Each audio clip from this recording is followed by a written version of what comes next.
All right, everyone. Ooh, that's loud. Thanks for coming. Maybe if you guys are comfortable, maybe just if you guys can move up a little bit, or if you guys are good there, whatever, might make it a little more intimate. It's up to you. First off, thanks for coming today. My name is Alex Grigg. I'm the Executive Director of Music BC. And I just want to note that we are on the unceded territories of the Musqueam, Squamish, and Tsleil-Waututh First Nations. And we also like to acknowledge the support from Creative BC and the province of British Columbia, and of course, Unison Benevolent Fund. You all should have received a pamphlet, so I encourage you guys to read that. We're really, really pleased to be hosting this panel. We've had a couple workshops over the last couple days, which we had some great response from. So, and thanks for Dr. Chris for holding that. Just a couple other things. I'd appreciate if you guys can turn your cell phones off. And just so you know, we are filming this the panel discussion, but we will not be filming the Q&A portion, just to ensure that it's a safe space. So, don't be inhibited if you've got questions. So with that, I'm going to pass it over to our moderator, Mr. Terry McBride from Nettwerk and Why Yoga. There you go. Hi, how are you? So I'm going to start this off on a really depressing note. You with me? Okay, it's kind of like an artist who has nothing but a repertoire of sad songs. So according to Stats Canada figures released last month, people with mental health-related disabilities are more than twice likely to be assaulted compared to the general population. About 1 million Canadians over the age of 15 who suffer from mental health issues, 40,000 are violently robbed or assaulted in the past year. 7% of women with mental health issues are sexually assaulted. That's more than double the number of the general population. And the trouble doesn't end up there. After being assaulted, only 22% with mental health issues will go to the police for help. Now let's move to the music side of things. This can be hard on you. Hang on a second. Right up. Okay. There was a survey of 520 promoters, venue owners, and event organizers found 82% of the industry professionals said they suffered from severe stress, 67% had anxiety, 40% constantly struggled with depression. In addition, 1 in 10 suffer from obsessive compulsive disorder. Going further, just because I want to, 65% of the promoters said they frequently felt intense and unmanageable level of pressure. And 47% said the work in music led to a constant feeling of anxiety and sadness. 38% said the work impacted their relationships with their partner or spouse. 1 in 5 said they had a worse relationship with their family and friends. 37% frequently had financial troubles leading to stress, anxiety, and depression. And just to finish it off, 45% said they didn't have a regular income, 43% said they lacked support, and the others pinned the blame on unsociable hours, i.e., 6 a.m. till 6 a.m., and the negative effect on their jobs that their jobs had on their relationships. So that ain't great, is it? Being in the music business is obviously not necessarily a wise choice, but we are. Too late now. Oh, way, way too late for all of us. I think so. I've had the pleasure of being in many different seminars with Dr. Chris, either in Sydney or in Melbourne or up in Squamish, and next week in Halifax for some God reason. Not that I don't mind Halifax, but going to winter is not what I had in mind. What do you think it's like for me? He left Bangala, which is on around Byron, and it was mid-30s. Yeah, okay. And he came here, so this is the stop point. Now, he's definitely going to the Game of Thrones. Okay, so I'm actually going to start handing this over. So, Chris, I'm going to give it to you to kind of set the big picture. Now that I've given a bunch of stats that are literally, it sounds like a passenger song. Yeah, so, yeah. Well, thanks very much, Terry. So I'll probably talk for about 20 minutes or so. You can kind of gear yourself up for that. I think I'll start with a very large picture, very large picture, and then narrow it in. But so internationally, there's, especially in the developed world, in the first world, there's been a huge increase in awareness and discussion around mental health, and I'm assuming that's the same here in Canada. If you know, and there's a number of reasons for that, but the first thing is though that obviously that's a good thing, and gradually, slowly, stigma is decreasing. So this is obviously a fantastic thing, but it's got a long way to go.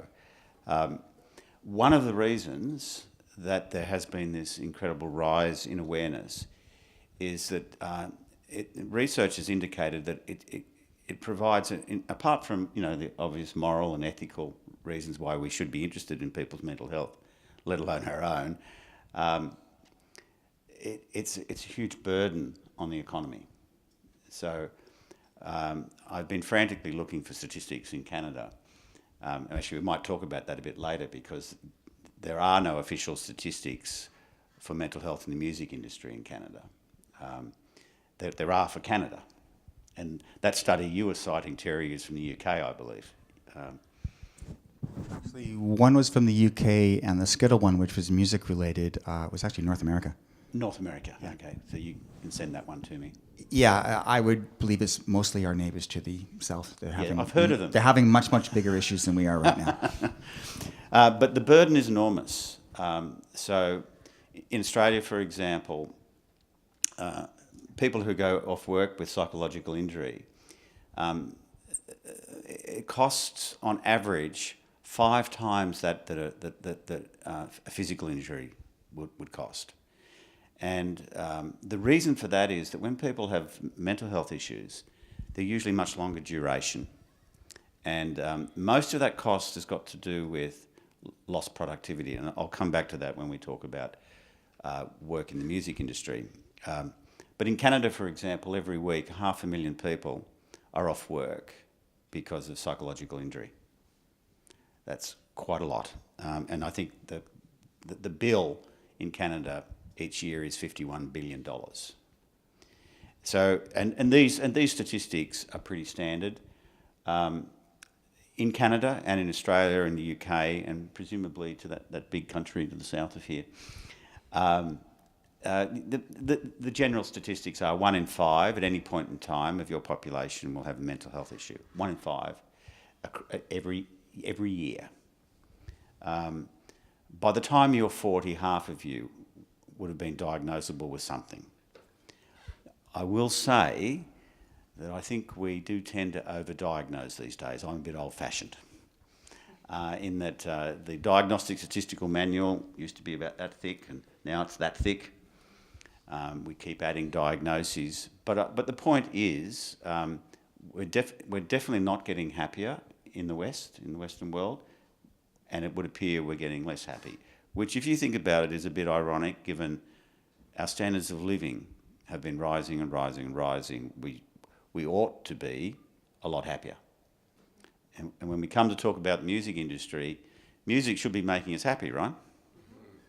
And we're drawn to the industry because of our passion and love of music, and there's music therapy and so on and so on. So, what the hell is going on? So a couple of things to say in general about mental health. If I were to ask you in the audience, what's the first thing that comes to mind when you hear the phrase mental health? Depression. What else? Anxiety. Addiction. Now, if you just step back, though, from what first comes to the mind, and you just think about the phrase mental health, clearly it could also mean flourishing. It could mean happiness. It could mean high levels of well-being. So one of the things we need to understand about mental health is that it's actually a continuum along which we move throughout our life. And it depends a lot on what's going on. And we'll discuss this, and no doubt there'll be many discussions in this panel around what we call psychosocial factors. What are the things that impinge on our mental health? So rather than just thinking about it as, well, some people, some people get psychologically ill. It's to think about, well, what happens in life in the interaction between people and the social world and the environment they're living in. And clearly, the music industry is quite a unique social world, is it not? First thing is, mental health doesn't equal illness. And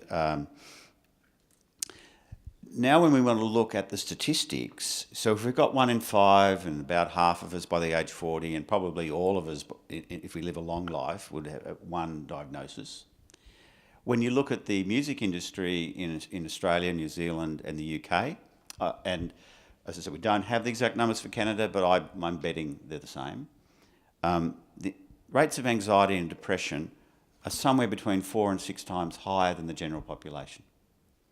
Now, to give you a sense of that, the World Health Organization says in 2 years' time, depression alone, and that's one of about 200 diagnoses, right? Depression alone will be the world's biggest health problem.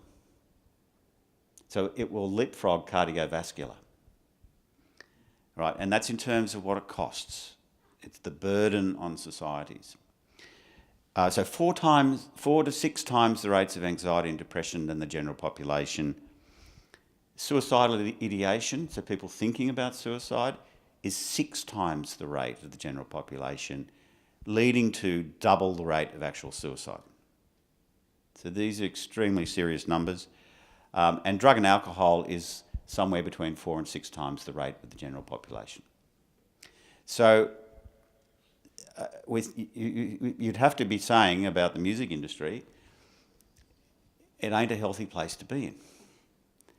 And interestingly, when you break down the statistics, there is no difference between the mental health rates of artists and non-artists in the music industry. And this is a critical point, that it's not about a certain style of personality, and there's a lot of mythology, is there not, about artists and mental health and creativity and mental health. So I just want to make very clear, unequivocal, unambiguous points. So one is, the mental health woes in the music industry are not only about artists, they're about everyone. And I know, Catherine, you will talk to some of your experiences. The second thing is, there is a kind of romantic, I don't even know why we call it romantic, or a kind of emotional view. Thank you, Terry, that's exactly what I was looking for. There's a kind of emotional view and an emotive view that to be creative you need to be a bit neurotic, or very neurotic. So let me just share with you some of the actual findings in the serious research. The research has been going on long enough now that we're in the position we can do things called meta-analyses. That's basically you take 200 studies and you combine all the data. And if any of you know anything about statistics, the larger your sample size, the more powerful your findings. And basically the findings are this. Everyone agrees, that the serious researchers, there is no relationship between creativity and mental illness. Most people agree that if anything, when people's level of mental illness rises, their creativity falls. Conversely, when people have vibrant good health, vibrant mental health, their creativity rises. So this is a really, I think, super important thing to understand in the industry, because we've got to push back against a lot of that mythology. Now, of course, there are people with mental illness in the industry who are extraordinarily creative, and they draw on their suffering. Why wouldn't you? I mean, there's got to be some compensation. But it's not to say that this is the cause of their creativity. It's more likely that they create after they get a bit better. You know, if a person has bipolar, for example, when they're a bit more stabilised, they can draw on that. It might be interesting for me to talk a little bit just about what the research does show about different personalities and creativity. Would you be interested in that? Mm-hmm. So, you know, broadly speaking, of course, when I talk about creativity, I think about all of humanity, right? So I'm not just thinking about, aesthetic creativity or musical creativity, because, creativity is a human birthright. And it's a defining feature of our species. Extraordinarily creative. And some of you would have children, is that right? Hello? Have you got children? Yes. Are they creative? Yeah. Did you teach them diligently how to be creative? No, so really the question is, when we're talking about creativity, it's about how do we unlearn it? And how do we remember how to be creative? And I'll give you a tip. The tip is you work diligently and practically on well-being. Because pretty much all the research is suggesting that when we do that and we're relatively relaxed and relatively happy, our mind, our body, everything works better. We're less distractible. So one of the features of creative people is they have an amazing ability to concentrate for long periods with a high level of imagination. If you're highly anxious and depressed, guess what? That's just about the hardest thing in the world to do. Anyway, so I promised to say about personality. There are two personality traits that do appear to be related to creativity. One is a personality variable called openness to experience. And if a person's open to experience, they let in more data. And what that means is that their inner life's a little bit more complicated. And then they are more prone to change their mental structures in response to the data coming in. And so what that can often mean is a person who's like that, in whatever field, they often need to take a bit of time out. They need a bit of quiet space, so they stop the data coming in, so their mind can have the opportunity to process it and come to a new synthesis. The other variable, the other trait, personality trait that is related, now don't take this one the wrong way, in most of the literature it's called neuroticism. It's a bad name. It's probably better to call it sensitivity or nervous system. I think I resemble that remark. So they tend to be down the more sensitive end. Okay, and if you combine those things, if you're practicing a lot of creativity, you do need actually to be very skilled at taking care of yourself, making sure you keep your balance so you can maintain that openness to experience. Right? But this is just as relevant for executives or anyone who's working, and now I think in modern life. Anyway, that's enough of that. So a few obvious points. What is it if we've got these extraordinarily high levels of mental health issues in the industry, and there's no difference between artists and non-artists in the rates of mental health issues, and it doesn't appear that taking the population as a whole of people who are in the music industry are any really more predisposed to mental health than others, and they're not selecting in because they're predisposed to mental health, it must be the industry that's making people unwell. All right? And if it's the industry, we need then to be looking at what I would call the psychosocial factors. What are the factors that reliably make people unwell? And none of these are going to be a surprise to you. I mean, in fact, I could probably ask you, what are some of the things that make life really tough in the music industry? Having no money. Having no money. So financial insecurity. What else? Long hours and irregular hours, I'd imagine. So you've got sleep disturbance, sleep disruption. Is that right? What else? Travel, which is inherently stressful. I know. What else? Yeah, drug and alcohol, right? Which may help to deal with some nerves initially, but then create long-term nervous system problems. They elevate people's stress response and makes them more and more vulnerable to mental health. So the correlation between drug and alcohol issues is a person who has a drug and alcohol issue is 3 times more likely to have a mental health issue. It's unclear which direction the causal arrow goes. Is it, I've had a mental health issue and I'm going to self-medicate with drug and alcohol? Or is it, I've got a drug and alcohol problem and now I have a mental health issue as well? In some senses, we would like to know that, but it's actually, in some ways, it's irrelevant, isn't it? So what else about the music industry? Yes, so you're exposed to the public, so you're getting more negative feedback. And then inside that one is all these issues around fame, you know, and public recognition. And then someone's going to mention social media at some point, aren't you? Yeah, which is not unique, of course, to the music industry. But people are very unfettered on social media, are they not?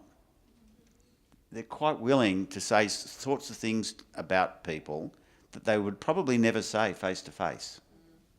Is that right? But social media is an extremely important part of being in the music industry, isn't it?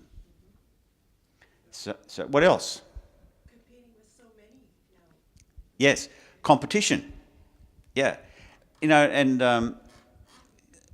I've been a bit surprised in my involvement in the music industry because in many ways, you know, walk in here today and you see people haven't seen each other for a while and there's genuine hugs and joy in seeing people. And of course we're all familiar of the community side of music, but there's also this side, that it's seen as a zero-sum game.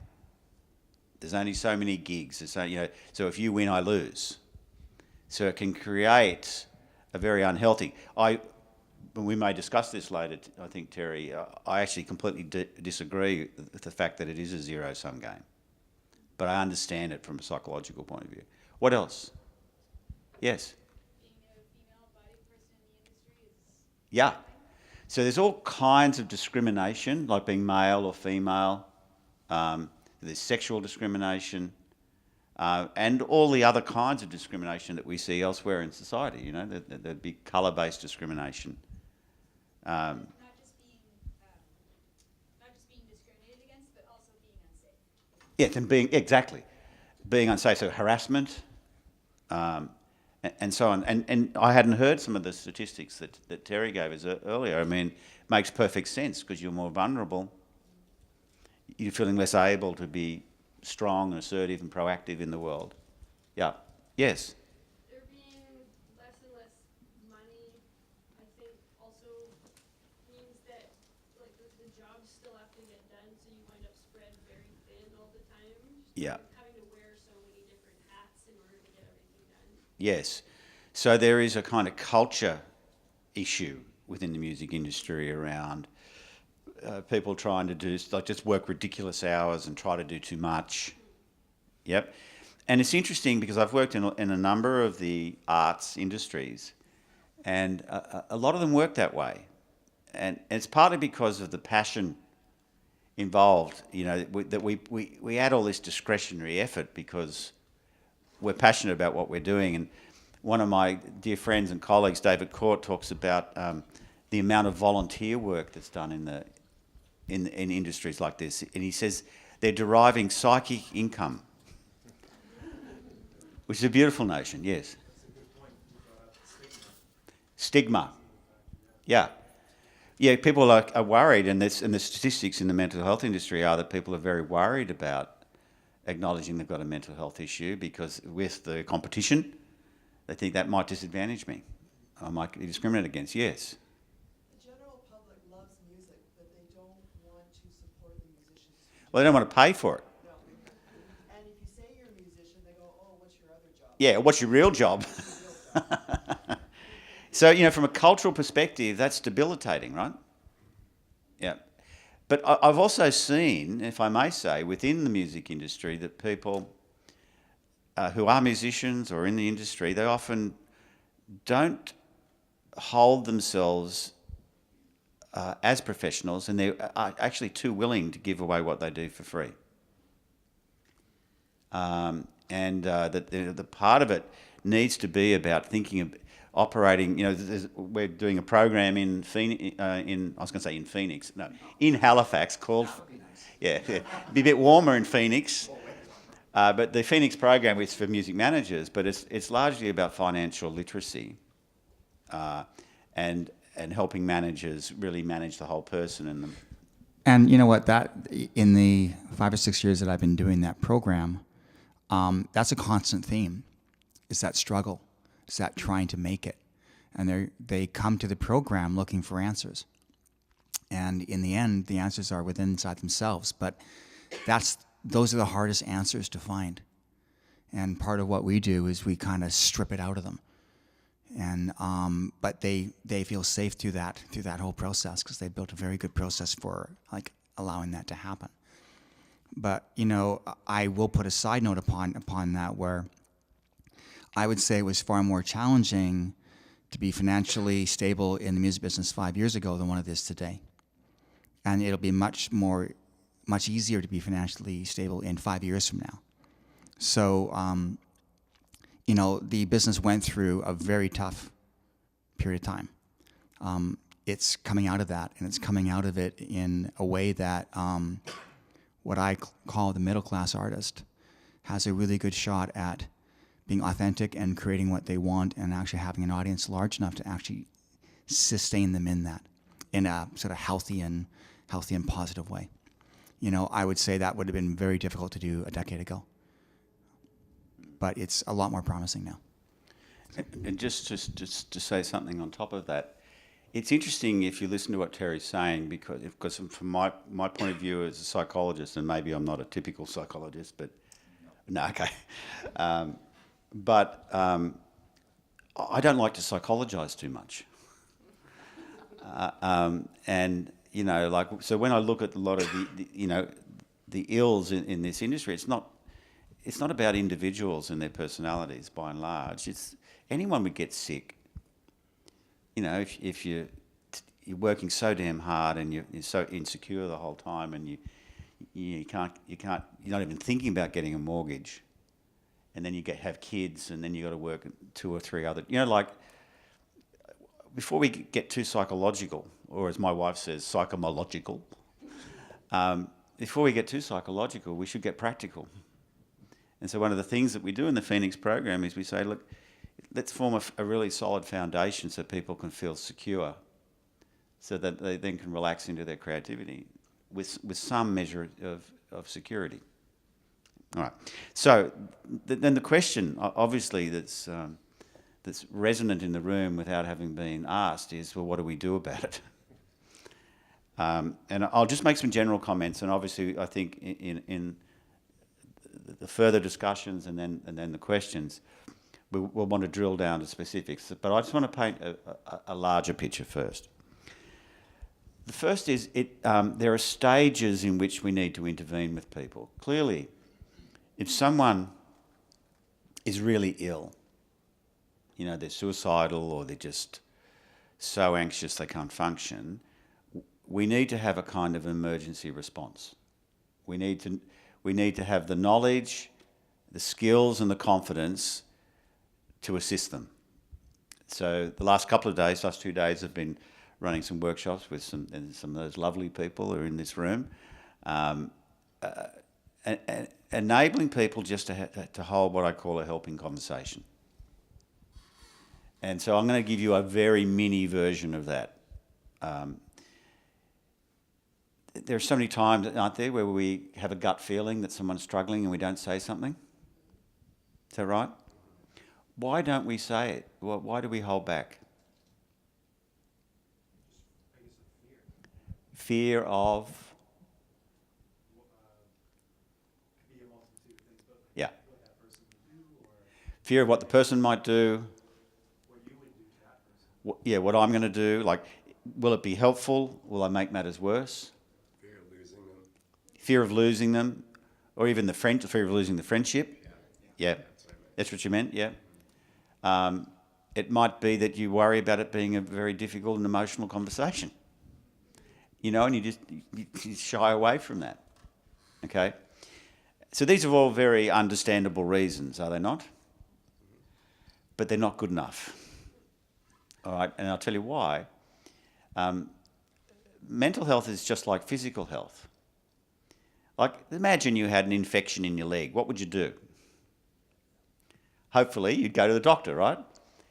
But let's say for some strange reason that there was a stigma about leg infections. You were ashamed of your leg infection. I don't know, it showed that you didn't take enough care of yourself and that, you know, that you weren't a healthy person. So you decide, I'm just going to pretend it's not there. What is likely to happen? It get worse. You might get gangrene. But you've got gangrene now, and now you're more ashamed because you're even more dysfunctional. You know what I'm saying? And you have to have your leg off. You can never put the leg back on. Well, mental health is exactly the same. The vast majority of mental health issues have excellent outcomes with appropriate treatment early. Do you get that? So at this kind of what we call this tertiary stage, which is like the emergency stage, when a person's already unwell, to not have the conversation, in most cases, is to guarantee they're going to get worse. That's not to make you feel guilty. But it is to say, have the conversation. But here's how to have it. Why would you be having this conversation in the first place? It's because you've observed certain things, certain facts about their appearance, about their behaviour, you know, and that's unlike them, and you've noticed a decline. You've noticed, I was going to say negative decline, but that would be a double negative, wouldn't it? But you've noticed they're getting worse in some way. Is that right? So you would say to them, look, I'm really concerned about you and I want to help. And you might say, how are you going? And what are they likely to say? Fine. Yeah, or in Australia they'd say, I'm good. They'd say, how you going, though? Yeah, we say, yeah, say, how you going, mate? Yeah. Yeah, no worries. It'd be no worries, exactly. Exactly.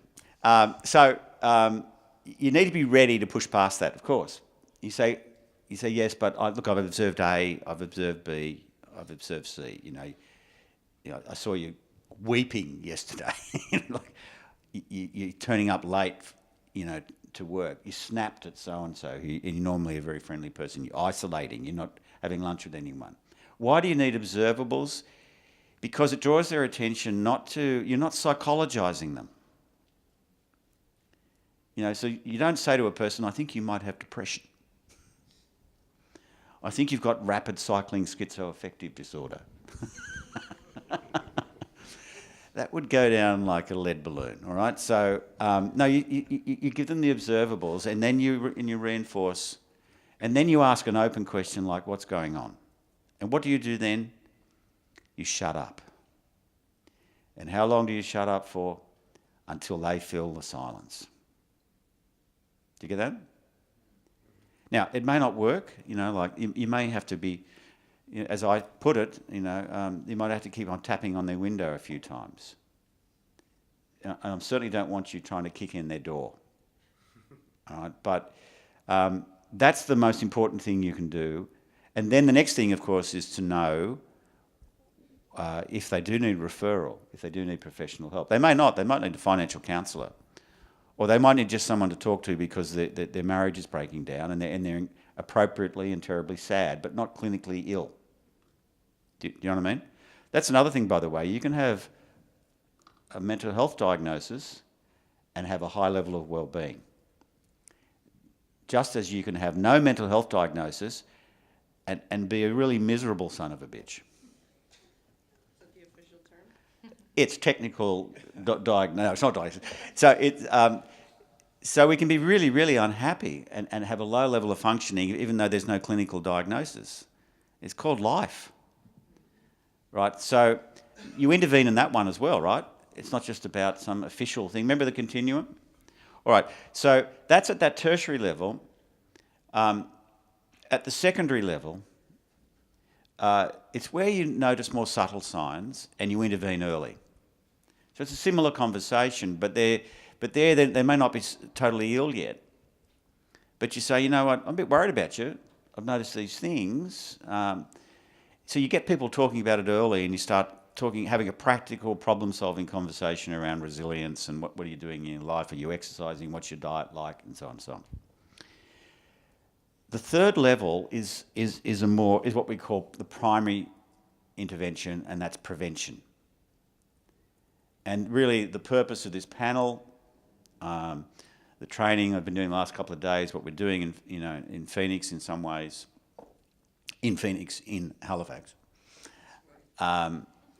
is we're thinking from a kind of higher level. We're thinking about, well, how do we prevent some of this misery? And that's clearly the most important task. So that then leads to three levels of intervention. There's obviously the individual level that we were just talking about before, but there's also then the organisational level. So if we've agreed the industry makes people unwell, we need to be thinking about what's going on, inside music organisations, in the relationships between managers and their bands, in the teams that put everything together. That we need to be making some changes that are informed around, well, if it's psychosocial factors, what can we be doing at the organisational level to make things better? And there's a lot you can do, and no doubt we'll talk about that. And the third level, of course, is the whole system level. And this is where you'd be looking at your industry bodies, your educational institutions, and saying, look, there's a massive problem here. And we need to take a more collective approach across organisations. So they're the kind of three levels. So just to sum up, I've probably gone over 20 minutes. I don't know. It's hard to say. That's okay. Is that all right? Yeah, I'll let you go. Mental health issues are so ubiquitous. They're so common. We should be thinking of them as normal. They're as normal as getting the flu. Right? And so there's absolutely no reason, if they're so common and seem to be such a universal part of human experience, they're like, wounding yourself or catching the flu or, having diabetes. There should be no stigma. We should treat them properly. Imagine you had diabetes and you refused to be treated. It's nuts. And it's really powerful once you start talking about it. When you just declare it and say, you know what? I'm blue today. I'm feeling owly. Yeah. Whatever that looks like. It's really, really powerful once you talk about it. Exactly. And especially if we can talk about it, and it's normal to have the blues every so often. It doesn't mean you're clinically depressed. It just means, feeling sad today. And then we can have a conversation about what lifts people's mood. And there's a lot of things that can lift your mood if and there's a lot of resilience skills that you can practice. All right. So, so that it's normal. There's a lot of it. This industry, there's a lot more illness, mental health illness. The causes are very practical and structural about the industry. We need to intervene to help individuals, obviously, who are suffering, but we also need to be a bit more strategic. We need to be thinking bigger picture in our own lives. What should I be doing in my life so that I'm more resilient, given you're in a tough industry? If you're going to be in a tough industry, you've got to toughen up. But not in a way where we're denying mental health, but in a way of thinking, okay, I need to be practical. I've got to be pragmatic. If you're going to have to be like a mental health elite athlete.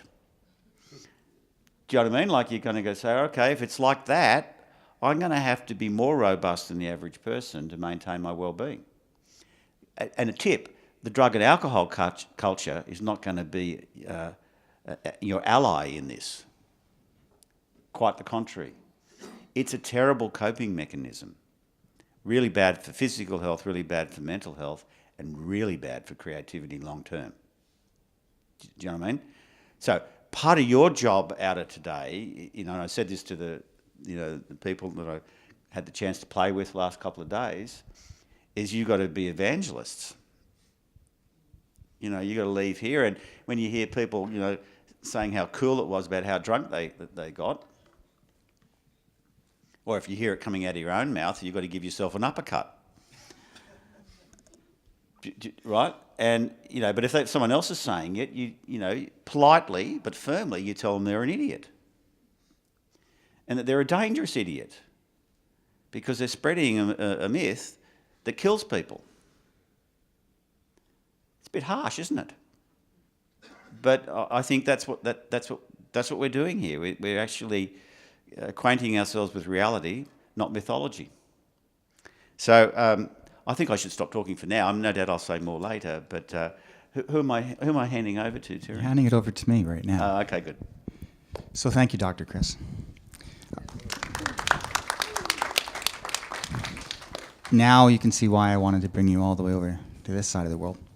So I'm surrounded by Catherines, which is a very good thing. Catherine as a promoter and Catherine as an artist. And both of them have personal experiences from their perspectives that I think will resonate with you. So being that I've started on that side, I'm going to go to this side. You're up. Awesome. I'm glad Runnals. I'm first. Because talk about anxiety, I'm not good speaking in front of people, so I'm happy to just Bullshit. get it out of the way. You know, you always I don't- say that. No, I just don't like it. It makes me sweat. Fair enough. Yeah. You're right. Those two things are different. So here we go. I don't have all the answers, obviously, but I'd like to tell you a little bit about my own journey and sort of some of the different chapters that I've been through, and they had distinct challenges. I won't get into all of them in detail, but I'll talk about a couple. So the first sort of chapter of my work life was television and film. I went to BCIT, my degree is in broadcast communications, and I worked in film and television for a number of years. I was very young at the time, and it was a particularly challenging period, full of anxiety because I was so young, 18, 19, 20, often the only girl in the room, often trying to prove myself, definitely in some unsafe situations, and just constantly trying to get through the next day to prove myself that I, deserved my seat at the table or having my voice heard. So that was the first chapter. The second chapter was being on the road. Now, how many musicians do we have in the room? And then how many of you are managers of people or maybe managers, agents working on that side of the thing? A couple. Okay, cool. So you'll get this. Somebody told me actually that it's a lot like being a tour manager is a lot like having a baby. You're the first up, you're the last to bed. Somebody's always crying, you don't know what they want, but you still have to get it for them. Like it's tough. How many of you of artists have finished a show and been absolutely physically drained by that, right? And why is that? It's because you just spent 2 hours or whatever it is giving your energy and your gifts away to the audience. You'd be surprised, and I'd like to offer this perspective, that it's actually quite similar for managers and agents, and maybe you'll back me up on this.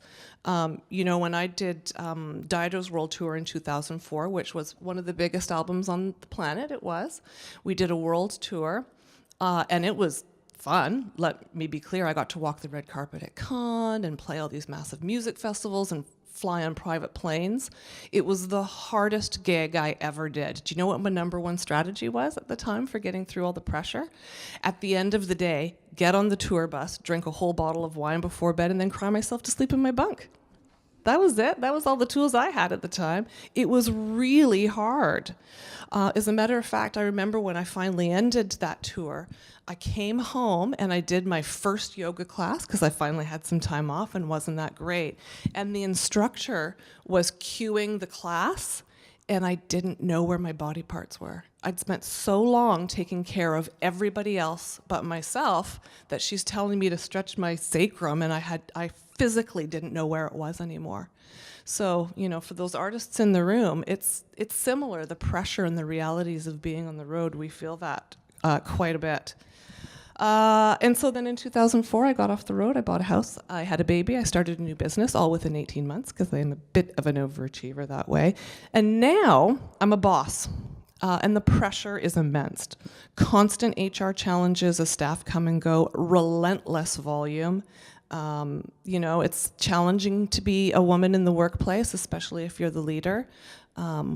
we're expected to practice empathy, and of course we do, but you can suddenly become the complaints department for everyone, and that can get in the way of your focus and running your business effectively.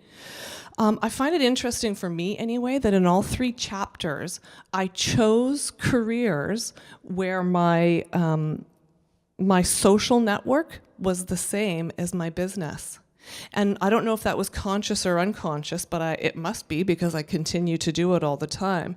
And so it's for that reason that I've never really believed in life-work balance. I believe in life-work integration. And that doesn't work for everybody, but I just found it less stressful than trying to create 2 equal pockets of my life, personal over here and business over here. And I suspect a bunch of you are similar, like your bandmates, your circle of friends are the same as the people that you work with in the trenches every day. I'm prone to be a glass half full kind of girl, but I've had a lot of bad days this year in particular, for a variety of different reasons. The pressure of starting a new music festival called Musqueam, no easy task.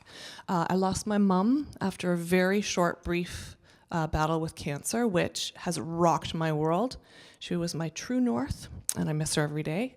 I don't think it's ever going to get easier. I'm starting to get used to it. I don't know how it is for you, Catherine, and your dad.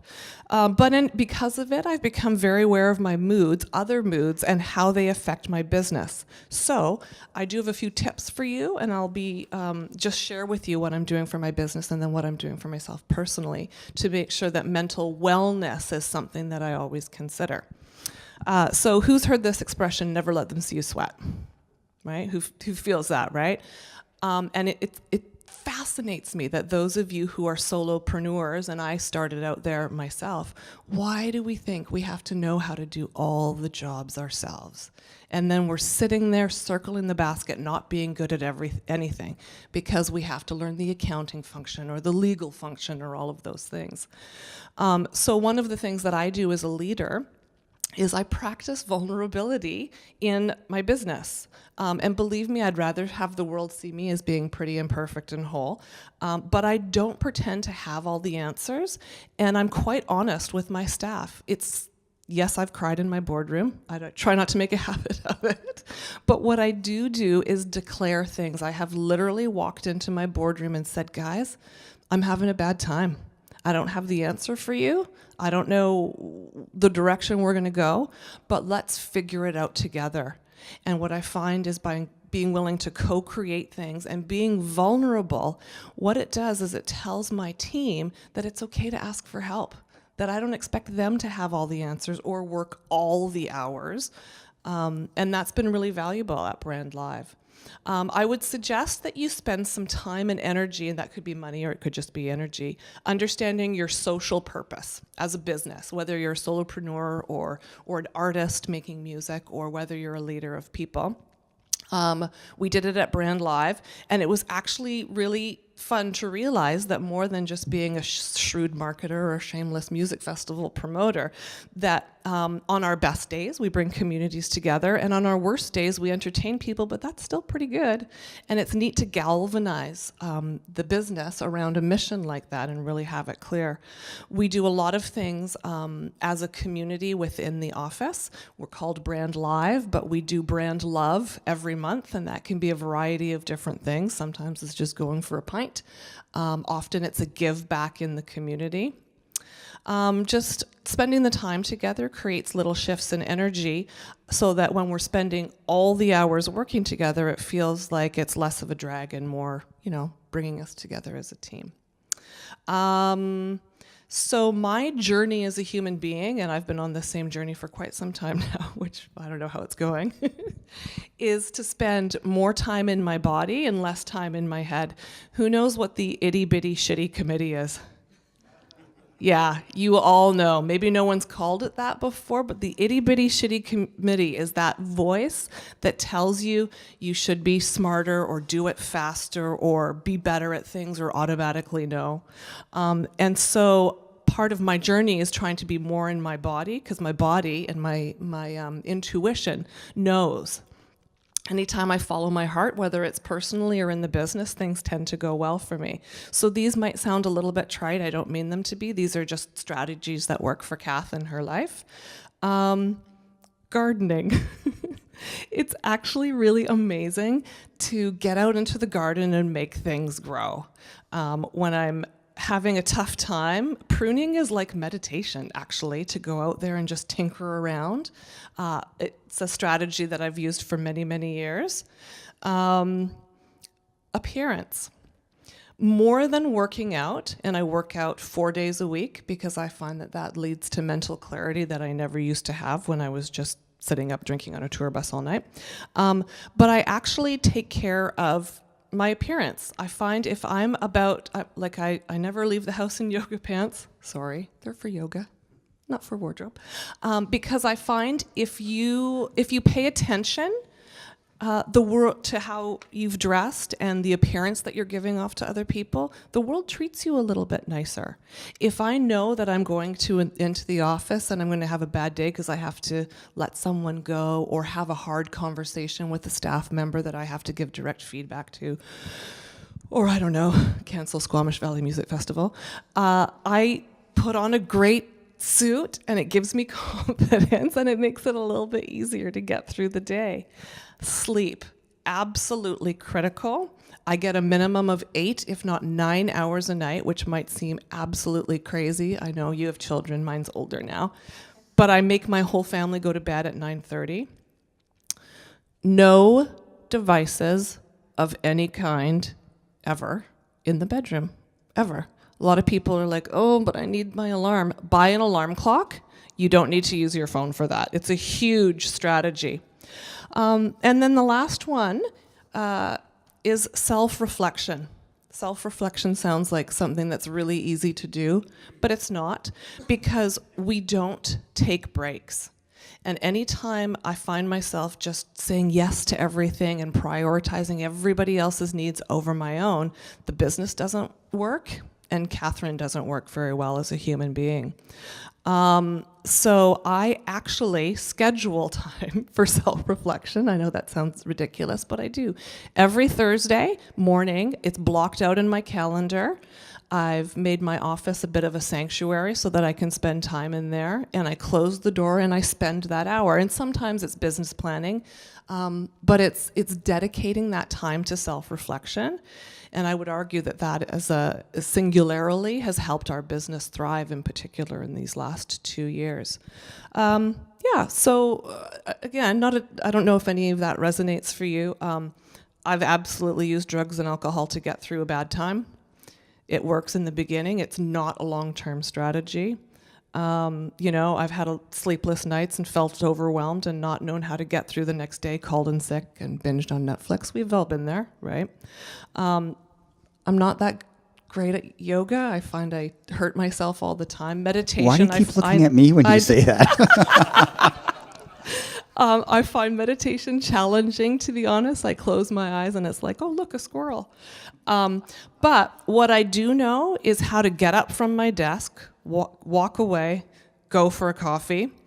Disconnecting even for a very short amount of time helps me blow off a bad mood. And I know how to take a walk in the woods with my dogs. Sometimes it's with headphones, listening to a sad song, and I indulge a tear and get it all out. Sometimes today, when I'm having a little anxiety about having to be on a panel and be so vulnerable talking about experiences like this, grab my son and my dog, and we all feel better at the end of it. So I think that's it. Yeah, I don't think there's any big aha moment. It's all my own experience. But yeah, taking care of yourself and spending time on self-reflection. Thank you, Catherine.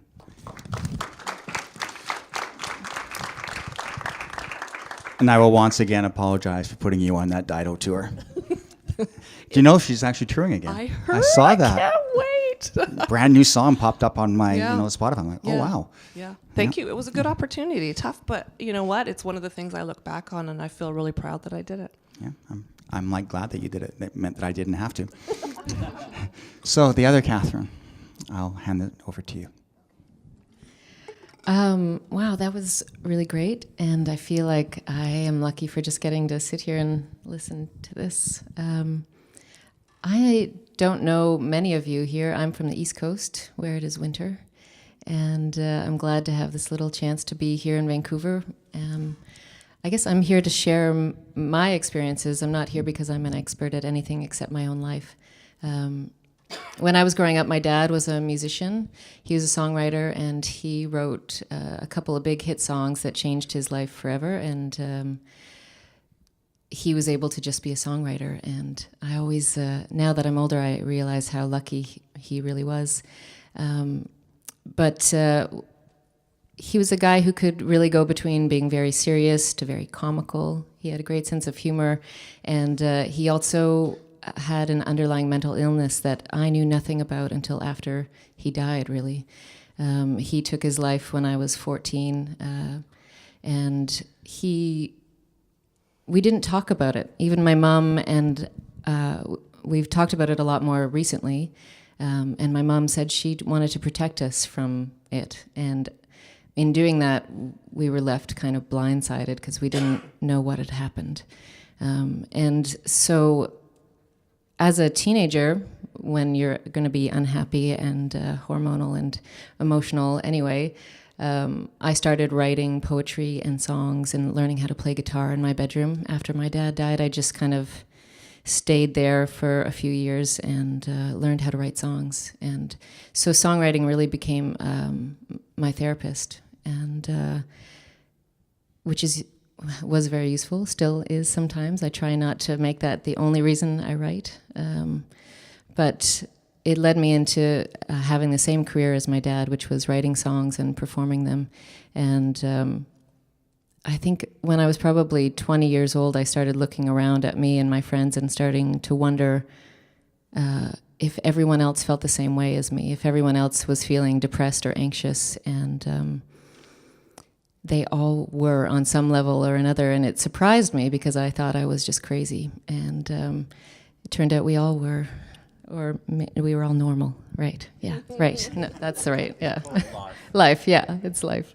But in those first conversations I had about mental wellness and mental illness,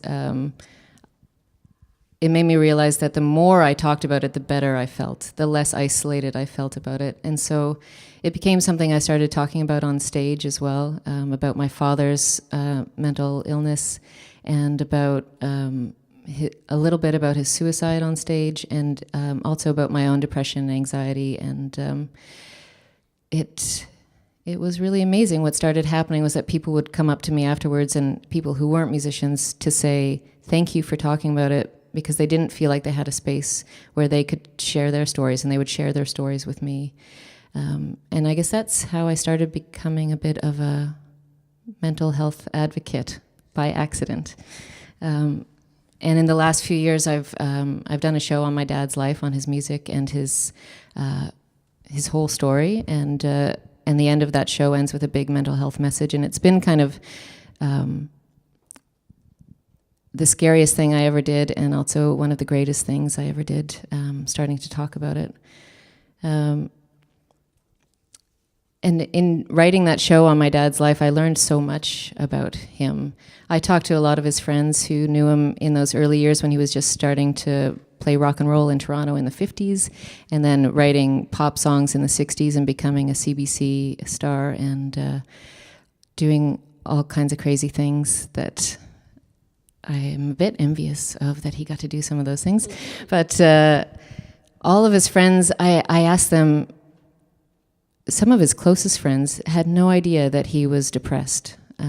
They didn't know that he was off balance in any sort of way. They just thought he was a sensitive guy, and he was known for being really generous. And I see some of, he was bipolar, and some of the mania that I can see, I couldn't see it as a kid, what was happening in his life, but I could see later in his actions, it was, buying a new house and then moving to a new province, taking the whole family away, and giving.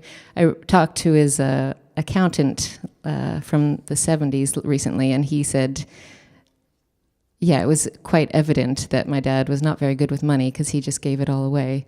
And I think if he was, anyway, that's fine, but I think it was also an indication of his wellness. And he also, would was very religious and would lock himself away in his closet and read the Bible from beginning to end. And then he'd go into really dark places where he wouldn't leave his room and nobody could find him. So I find it very strange that people who were very close to him couldn't see it. And I think that really has a lot to do with the stigma that is still out there, is that people don't want to be seen as being mentally ill. They don't want to show their vulnerability, which is a huge thing. And more we're able to talk about it. And I feel like as people in the music industry, we are more able than others to talk about it. And so it's kind of, for me, it's been part of my journey towards health. And it's also been, I feel like it's a responsibility as someone who's able to talk about it and not be, I'm not going to lose my job and people aren't going to stop hiring me for gigs. In fact, I'm now getting different gigs because of it. So I think that it's really important to talk about it and help remove the stigma, not just in the music industry, but throughout our entire society. I had no plans for what I was going to say, so I'm just riffing. That's the best way to do it. Yeah, okay, good. Just keep riffing. I guess, yeah, that's kind of my story. I struggle day to day with depression and anxiety. Social anxiety is a big one, and I used drinking and smoking still occasionally to deal with it, but at least now I know what I'm doing. It's not blindly going and getting drunk. Now I'm not getting drunk that much anymore. It's great. But I've found a lot of things that helped. One is meditation has been the biggest thing for me. And my best friend who we both struggle from similar things, and she's also kind of like you. She's like, no, I can't meditate. And that's, I get it. It's challenging. And yoga for me is my way of being in my body. And you can do it anywhere in your hotel room or in the airport. You can stretch and be in your body instead of in your head. Creation is a big one for me, and finding inspiration in things. It's like a release of all of the things that have built up over time, and it's been a huge gift for me to use that. Talking to people. I have some really great friends, and who always have my back and who I can be my most vulnerable with. And I think if you don't have someone like that in your life, you should make it your mission to have at least one person that you can say anything to, and they will always have your back. Yeah, I think that's generally it. I don't know what else I could say in this moment, but I'm glad to be here and grateful to be in this room of great people. So thank you. Happy to have you. So, personal experience. Chris, have you had any personal experiences? Because you came at it from the more of the educational point of view and the more of the oversight. Are there any experiences that you can talk to that you've either lived through or that you've been part of the mirror witnessing? So you're talking about my mental health, or you're talking about my experiences with other people's mental health? Either or, you can choose. Okay. So it's pretty broad. I'm trying to give you a lot of wiggle room Okay, here, my well, friend. good. A wiggly worm, come on. I'm just trying to think, actually, which will be interesting, so if you'll indulge me. Sometimes I wonder why I became a psychologist, right? Because I wasn't originally a psychologist. I don't know if I've ever told you this, but I started off as a classical guitarist. But I was in a kind of inveterate studier. So I did an honours degree in English literature, and then a master's in religious studies, and then a diploma in education, and then a degree in psychology, and then a PhD in psychology. Show off. Well, I was avoiding life. And, my mother was despairing, that I was never going to actually do anything, which is fair enough. But I have thought about it, and there was a certain logic in the path that wasn't apparent to me at the time. If you think about literature and you think about religion and you think about music and you think about psychology, they're all really about, you know, the things that are most important to us and trying to make sense of experience. You know, you learn a lot about psychology in music and a lot about psychology in religion, you know, studying world religions, and you learn a lot, you know, in literature. You learn a little bit when you study psychology. But I've thought about it as a more direct answer to your question, and I spent probably from about my early teens till about 35 quite insecure. Imposter syndrome writ large. You know, quite strong introvert, probably overly sensitive. You know, raised a Catholic mother and a Jewish father, so I had guilt thoroughly handled. You know, and so you know I didn't realise it, and a lot of these things you don't realise. But I was actually pursuing a lot of this stuff, trying to figure myself out, and I think you know I'm actually pretty happy now, and I think the main thing is I've stopped worrying about myself. And, you know, one of the things about the music industry is that it plays around with people's egos. And it really brings the ego right up, you know, to the front of one's awareness. You know, and I think if I've learned anything, that you know, happiness is the relative absence of self-concern, right? It's just that I stop thinking about myself so much, stop caring what other people think about me so much, you know, and maybe I did a lot of, you know, yoga, meditation. I'm quite fond of both. Now I'm in trouble. That also took me out of the mind.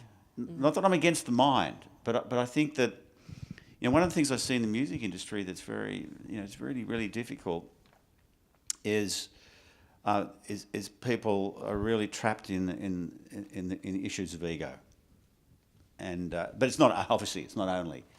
This is what causes people to suffer, and you know I think in the art of creation,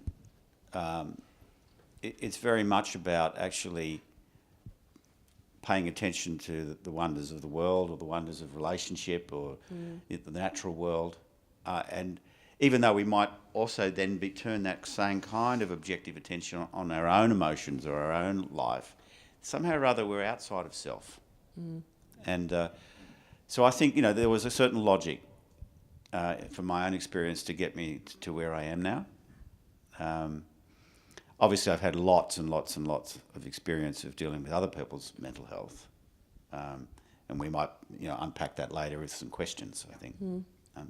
But is that a good enough rambling answer to a general question? I also think, you know, having known Chris for quite a while, one of the most passionate moments that I saw was Chris getting a new classical guitar.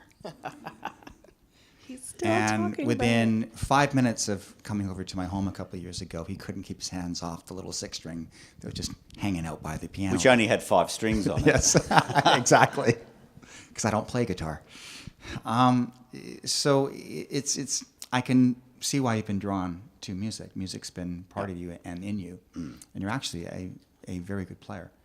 And my wife was a jazz singer, and my old man, he never had a music lesson in his life, but he could play harmonica, banjo and piano, you know, so there was always music. Yeah, I grew up in a home where my dad played violin and my mom listened to the Irish Rovers. So my musical stretch was bizarre, to put it mildly. You've come a long way. I come a very, very long way. So I'll also give a few little examples here. I think back to probably 2004, maybe 2005. As an artist manager, which I no longer am, I wisened up on that one. Sorry to any of the artist managers that are in the room. But I sat there, and this has happened to me a couple of times as an artist manager, where I had a #1 album around the world, and everyone's popping champagne, and I'm the grumpy bear. I'm not happy at all. Like, that success meant absolutely nothing. And as I began to realize that more and more and more, I, realized that my, love of music was not for the dramas that helped to create the music, but was for the ability to take the music and apply it to my own life and to my own emotions and the fabric of who and what I am.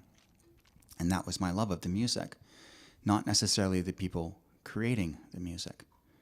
And as such, for me personally, at a time when arguably one of the most powerful managers in the world, I decided to stop being an artist manager because I realized that it wasn't serving me. And, there was a transition period, but I literally, I did two things. I wrote a paper about the music business, which at that point was in the, crappers, and I was the one guy going, well, actually, it's about to be the, phoenix out of the flames. It's about to have a, evolution in like a wild way. All you need to do is, let down the drawbridges and get out of your castles and understand what music is. And music for me, so you understand what kind of draws me to these sort of panels, is music is not chords, melodies, lyrics. It's not verses, not bridges. It's not any of that stuff. It's definitely not intellectual property. I don't know, what, Pat, you in the room? I think I'd see you there, yeah? Yes. Oh, hi, Pat. Pat's, Close your ears. yes. Pat is my lawyer who deals with all of my intellectual property. But I came to understand that songs for me were emotions. And if a song resonated with me, it's because I attached my own emotions at that point in time to that song. So I own that song. The artist didn't own it. The company didn't own it. And surely the lawyers didn't own it. And that was the rub that the music business had 10, 15 years ago, is they wanted to control the sharing of the music. And I was that kid who made mixed cassettes to give to girls as an expression of who I was, because I could not communicate to the other side of the gender here for the longest time. But that was my way of saying, this is who I am. That's so cute. Did you name them? Did they all have titles like Emotional Rescue or? No. Tape 1, tape 2. Jerry. But it was an expression, and I was sharing that. So the actual business was the monetization of that emotion, not anything else. That's what it was. And at the same time that I decided not to be a manager, I decided to start a chain of yoga studios too. And people thought that I was going to run off to an ashram. I had all these lawyers, you're going to run off to an ashram while they're all out golfing. Funny thing is 10, 12 years later, they're all doing yoga, which is great. It had to do with yoga and music are, in fact, the same business. They're both thousands of years old, and it's about the monetization of emotions. It's about creating a safe place for people to find themselves. People get lost in songs. Songs become part of who they are, become bookmarks within inside their lives. That when they hear that song 5, 10, 20, 30, 40, 50 years later, they can transport back to that time and place, exactly what that song meant to them. So the music business is about emotions. Songs are emotions, which is why the artists, when they create them and let them go out there, no longer own them.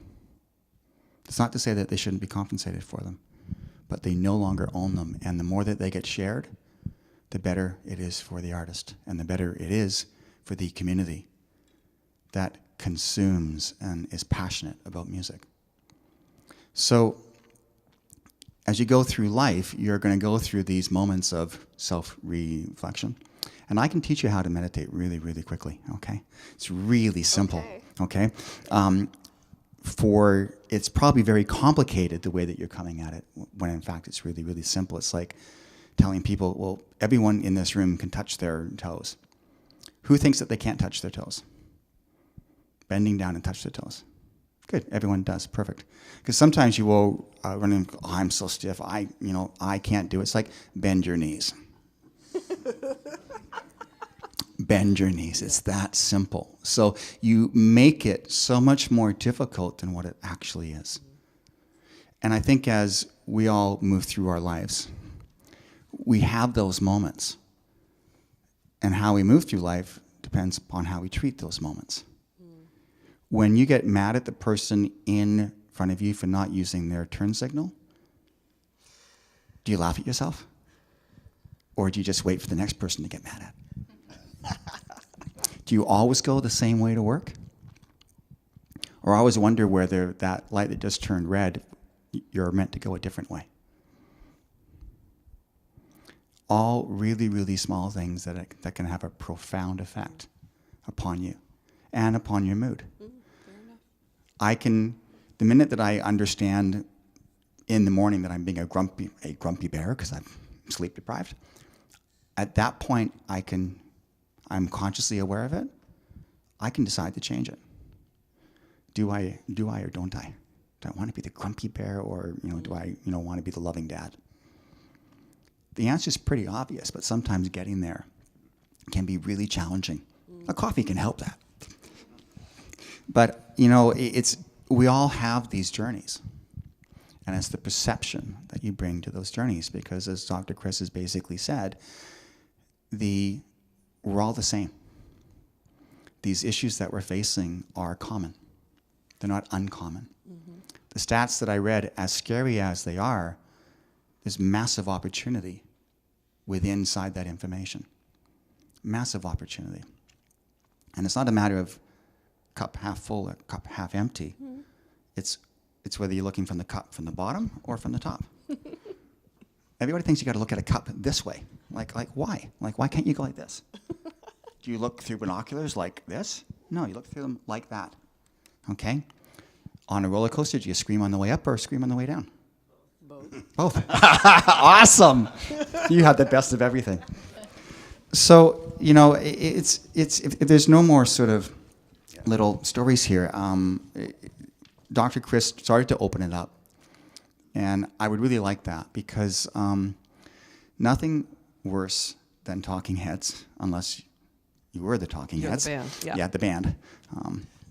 I wonder when they're going to get back together again. Everybody else is. Spice Girls. I think the way we're going to do this is we've decided to not record the Q&A. Yeah. So you guys feel like Yeah. your anonymity is protected. So I think it would be good just to start a discussion. Similar to, Dr. Chris asked some questions, and before you knew it, you had people, coming at it from 8 different directions. So if there's anybody in this room that wants to be vulnerable voluntarily and wants to maybe, stand up and tell me why you're here. It's surely not because Music BC decided to put a promo photo of me from 10 years ago, making me look a hell of a lot better, helping my ego. So who wants to sort of stand up first and just say, I'm here because of? And maybe, what you're looking to get out of this session and questions you're dying to ask. You don't have to stand up if you don't want No. to, but have your voice heard.